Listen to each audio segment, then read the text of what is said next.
Hindi, nag-Stephen up lang naman si. Kinanibat. Oh, hanger! Wow!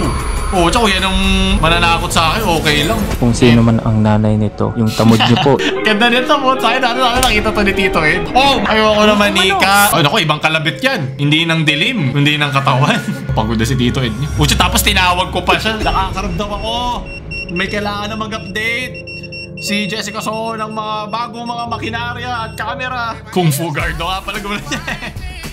Kumusta yung mga kanser? Ako nga pala si Paolo. At taon-taon, tinatakot at tinatawanan natin ang gabi ng lagim. At ngayong taon, ako excited dahil pagsasama natin siya sa Takutan Tayo. Ilalagay ko na rin doon lahat ng ating mga gabi ng lagim na mga memes throughout the years. At dito dadaan din natin mga memes na nakakatakot daw na hindi na umabot kay Tito Ed. At dahil ngayon, nakasama natin si Tito Ed, mas nag-offer ako ng olive branch para intindihin ang mga paranormal. Kasi sa akin, marami pa rin sa kanila ang walang sense. Di naman nag-iba ang aking opinion dahil ang opinion ko ay hindi ko lang naman kinuha sa puwet ko. Diba, ito ay taon-taon ng pagbabasa at pagtitingin sa mga sensya sa likod ng mga yan.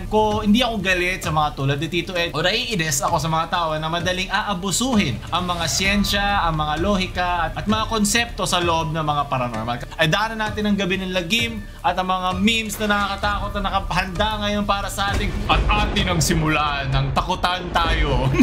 Hey, let's go! Taon na ang nakalilipas mula nung itinampok namin dito rin sa gabi ng lagim ang itinuturing na isa sa most haunted places sa Pilipinas. Parang bangko ko. Diplomat Hotel sa Baguio City. Pumunta kami dyan! Balikan ang Diplomat Hotel para ilang beses ba? Alam mo, sa totoo lang, hindi sila matahimik kasi punta ng punta ang tao doon. Ginagawa attraction eh. Isipin mo na lang, no? Yung mga multo. Ito na naman sila, kapuso mo Jessica So, bibigyan na naman sila ng backstory ng Diplomat Hotel at bakit kami naggugulo kasi gulo-gulo na kami lagi. May nakita akong anino. Yeah. Ito yung mga gusto ko mga multo eh, nang gagambala ng mga TikToker. Dapat talaga dyan tigilan. Dapat sirahin yung baterya ng phone. Uy, may puti. Madre talaga. Hey, alam nyo ba ang mga goosebumps kung bakit siya nangyayari? Hindi dahil may naramdaman or merong sumapi sa'yo o pinakiramdaman ka ng isang multo, kuno. Isa yan evolutionary na kinalakihan natin. Ito example, alam mo yung mga pusa pag natatakot or mayroong fear response sa isang unknown entity. Like, hindi ka naman amo. Ito diba, tumataas yung buhok nila. Diba meron nga tayong theory of evolution na galing tayo sa mga chimps. Yung branch na yun na meron tayong mga buhok. Hanggang ngayon na meron pa rin tayong mga buhok. Diba? Kaya may iba't ibang klase ng tao. Meron mabuhok, meron hindi. So wag nyo na, please tigilan nyo na ako sa pagsabi ng bakit may mga unggoy pa kung nag-evolve tayo doon. Tao doon nagba-branch out. Huwag tayong tanga. Mag-aral tayo. Sinasabi naman sa atin yun. Okay, meron lagi isa na pagka-comment. Nakakainis eh. Pag ako naging multo, bubultuin ka ta. Sasabihin ko sa'yo paulit-ulit yung theory of evolution. Kaya nga nangyayari yung goosebumps, di ba? Hindi lang sa takot. Pag kuwari, parang kinikilig ka sa isang bagay o bilib na bilib o inspiring. Kasi nagbe-brace ka eh. Ang purpose niya ay para yung init sa katawan mo ay magstay. Di ba? Ready ka to fight. Diba? Merong ganong klaseng response. Siyempre, through evolution, through sa mga bago natin pinagdadaanan bilang isang species na hindi naman na kailangan, di ba? Matakot lagi sa ating mga buhay dahil nga may mga sibilisasyon na tayo, di na tayo mga caveman, ibang response siya sa mga iba't ibang bagay na pinagdadaanan natin sa buhay. Goosebumps occur when tiny muscles in our skin's hair follicles called arrector pili muscles. Sana all pinili. So parang dala-dala na lang natin yan. Parang appendix, di naman natin kailangan. Pero nung panahon na siguro iba pa tayong hayop na kinakailangan natin ng isang appendix, nagsistay siya sa atin. Kasi ang evolution hindi naman lagi yan upward. Minsan magsistay na lang sa yung mga stagnant na mga features na meron tayo noon. Very complex yan. Hindi ko to ma-explain sa iyo in 30 seconds. It is in the same vein of the concept. Ayoko na pumunta sa pinto. O sige, uwi na tayo.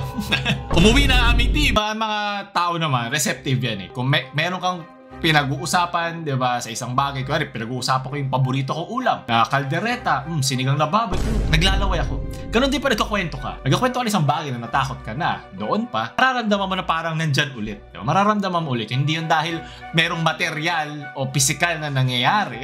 Pero yun ay dahil sa utak mo na sinasabi sa'yo na just in case, kung malasin lang tayo, na totoo nga yung sinasabi ko ngayon, maging safe ka na, matakot ka na ngayon, ipaparamdam ng utak mo, di ba yung tinatawag natin na tinamaan ng takot, tatamaan ka talaga. Na-explain ko kasi ito pa ulit-ulit. Na-explain ko na rin ito dati dun sa pag nakakakita ka ng parang figure sa dilim. Nung primitive pa tayo at wala naman tayong mga bahay, nung sa mga bata dyan, hindi ka naman pinanganak sa bahay lang. Noon tayo ay mga gatherers, tayo ay naglalakad sa mundo ng mga nakabahag, di ba, mga ganon. Yung mga panahon na yun, mas mabuti na tamaan ka ng takot just in case meron kang kalaban sa dilim, di ba, nakatutulog ka, biglang may nakita, tumingin ka sa dilim, may narinig ka sigurong kaluskos. Diba? Mas gugustuhin nung fight or flight response, yung survival instinct na iyong pagkatao. Conservation mindset, diba, na hindi ka mamatay, kahit wala naman talaga doon, i-enforce, o ipipilit ng katawan mo, o lalo na ng utak mo, ang iyong pinakamalakas na pang-gather na information, na meron na lang, yun ang mangyayari. Talagang makakakita ka. Di siguro matagal, baka biglaan lang, pero enough lang para maudyo ka at umalis. At kung mali ka, kung talaga naging bento ka nga lang, nakakita ka lang on the spot, o di okay, wala naman nawala sa'yo. Pero paano ka kung tama? Just in case lang na meron niyang kalaban doon. Adi safe ka, nabuhay ka. Yun lang naman ang gusto ng utak. Wala naman siya pake kung totoo o hindi. Yung sinong pinakita niya sa'yo o yung naramdaman mo. Hulaan nyo kung ano yung sinabi. Milig kasi tayo sa mga, mga words. Ganun talaga. Kung parang nagkakantahan, parang worship song lang sa simbahan. Ang sinasabing May narinig ako doon, narinig mo yun? Parang worship song lang sa simbahan. May nag-hi! Pucha, may hi, hello, narinig mo. Alam ko si puro luka kamukha niya. Babawi kami ngayon sa inyo. Naku, meron siyang, oh my god! Meron siyang biyakogan! Nalalaman niya ang chakra points ko. Diba? Mga luma ng mga building yan, diba? Hindi na siya structurally sound, yung saan pwedeng pumasok ang hangin, pwedeng makasira sa mga frequencies ng mga dala-dala nila, mga cameras, lights, the radio, may mga way to contact, diba? Napakaraming factors. At syempre, hindi naman burden i-disprove yan. Burden of proof lies doon sa nagsabi na merong something. Diba? Baliktad. Ganun sa korte. Di pwedeng i-disprove mo ako na ako yung nagsabi ng merong nangyari, diba? Ang default niyan ay wala. Parang Russell's teapot. Para pag sinabi ko, may umiikot na teapot sa universe. I-disprove mo nga yung sinabi ko na may teapot na umiikot sa buong mundo. Hindi ganun. Wala kang moral obligation na i-disprove yun kasi ako yung nag-put forth nung assumption na yun, nung statement na yun. Diba? Ako dapat magpresenta ng ebidensya. Yan ang natural na course of action. Pero kudo sa mga scriptwriters, sa mga directors na gumawa kasi mahirap gumawa ng mga ganitong production. Hindi ko din i-disrespect yung mga gumagawa niya, yung mga shots. Doon lang ako sa mismong storya. Sa trabaho ko bilang security guard, binibantayan namin ang mga kawatan. MacArthus, you shall return. From dust you came. Hindi ko inaakala. Maka-encounter ko na. Nalala ko na naman yung TikTok na yung sumasayaw. Paano ko yun yung minulto no? Parang ito yung simptomas ng yung sa tetano, yung tetanus cardinal sign. Tinan nyo yung example nito. Galing sa Erasto World. Jimmy Douglas. Oh, Megos mo na ito para doon, Malinsa! Yung office totonus. This position is responsible for the extensor muscles of the neck, trunk, and lower extremities. Kaya gusto ko nga ang gawin na, dapat ang ginawa nila doon, dapat hindi nila hinawakan. Pero syempre, di ba, yung ating natural na gustong gawin para hindi masaktan ng kanilang sarili. Pero, paano kung hindi sila hinawakan? Di ba? Lulutang kaya siya. Yun yung sana yung nakita ko. Gusto ko makakita na isang levitation na walang tao. Ngayon, hindi ko alam kung meron siyang ganitong case. Marami namang factors dyan, hindi ko naman sinasabi ito talaga. Pero nag-gets mo ba, posible yung mga ganitong action. Baka more on psychological yung kanyang pinagdadaanan. Kasi hindi ko dito dinidisprove yung paranormal. Dinidisprove ko lang dito, yung nag-levitate daw siya. Kailangan meron ka mga points na tinatake at yun ang iisa-isahin mo, i-debunk. Yun yung isa. Ano daw? Protektahan ko yung sarili. Di mo mapaprotektahan ang sarili mo kung pag isasapian ka niya. Hindi naman physical ang kanilang strong points. May usok na lumabas sa kanyang bunganga. Paglukan ko. Alam mo, pwede ka rin namang gumawa ng usok eh. Ginagawa ko rin lagi yan eh. Parang paggamit yan ng water vapor. Ngayon, hindi ko alam at hindi ko naman nakita yung buong clip, pero pwedeng gawin yan. Pero pwede ka. Masa-search online how to make water vapor sa mouth. Is common lang siya. After noon, ano kayo pinagdadaan? Baka na high blood ka lang sa balot. Baka puyat ka na, kakaaral mo, lagi pagod ka lagi, anxious ka, natatakot ka na, baka bumagsak ka kasi kulang yung pag-aaral mo. Yung balot na may kasalanan nito. Feeling, wala na talaga ako maalala noong that time. Tinatanggi naman tayo gumamit siya ng pinagbabawal na gamot o nasa impluwensya ng alak ng nakuna. Hindi lang naman yan eh. Hindi lang naman yan ang mga pwedeng makatalab sa iyong senses, diba? Puyat, pagod, genetics, baka meron kayo sa pamilya nyo. Usually nga yung anak, di ba, na meron mga ganong simptomas ng mga nagba-blackout o nakakakita. Usually meron yan in the line. Hindi palagi, pero kasi iba-iba nga yung factor. Hindi naman siya lagi 100% na explanation para dun eh. So sa law of physics, hindi talaga kayang yung umangat ng tao na... Kamukha ko si Rendon Labrador. Rendon Labrador na kulang sa gym. Contracting his muscles. Gulat na gulat talaga ako kasi nga lumutan talaga ako. Ibang lakas yung sumani. Bakit siya yung nagsasabi nun?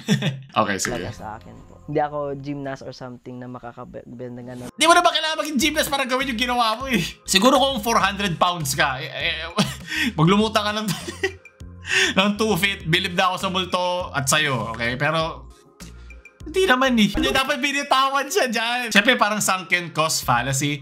Invested na siya eh. Diba? Hindi siya pwedeng mapahiya kung hindi man at this point may mangyari sa kanya. Hindi ko sinasabi niloloko niya. Pero minsan kasi madadala ka na eh nung mga preconceived notions sa dala-dala mo before pumunta dyan ng KMJ. Before nung deliverance na nangyari. Diba may mga sinasabi ng mga dasal. Susunod, ayoko segunda manong manika. Ayoko ng manika, man.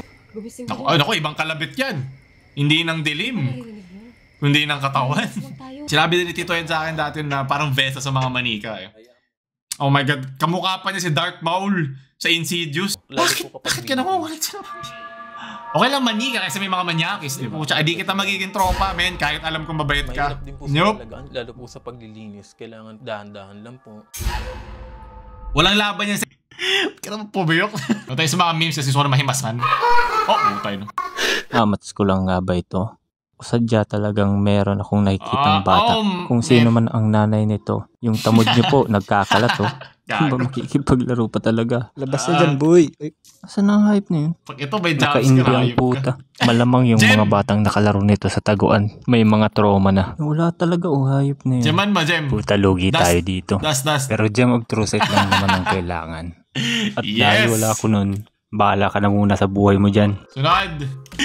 Saan to? Hindi ko to nakita. Ano ba to sa video wins niya? Sa channel?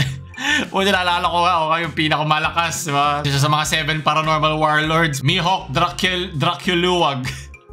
Yan ang pinakamasakit sa lahat. Wala ka magagawa dyan. Next year ka na lang. Diba? May susunod pa. Ito yung mga ayoko. Ito yung mga nakakasar. Mga nangunguha sa patay. Ito yung mga dapat talagang gambalain ng mga multo. Yung mga saniban. Para makatikim ka. Hey! Sinaniban ng TikTok talaga. Yung mga TikTok talaga dapat yung mga sirasaniban eh, leche. Sunod. Your school activities on karaoke. Buhayin. Oh my God, ako This is not a drill. Do not turn off your television. Attention. Nilibutan ako hayop. Kala ko naghangin. This is not a drill. I repeat, this is not a drill. Do not turn off your television.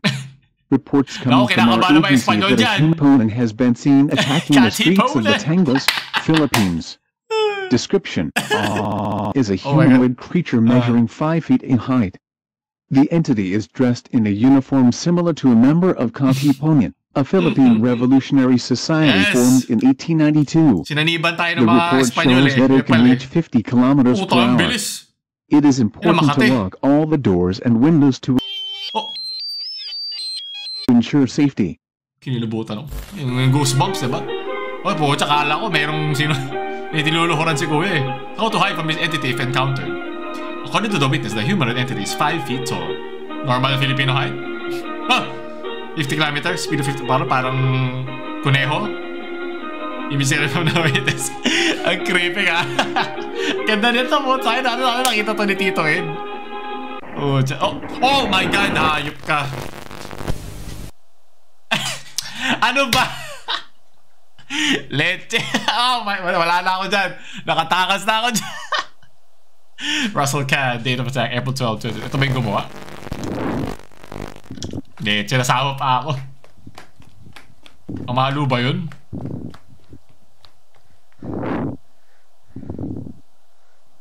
Nandito ako ngayon sa kwarto namin. Sino yan? Kinikilabutan ako. Hello?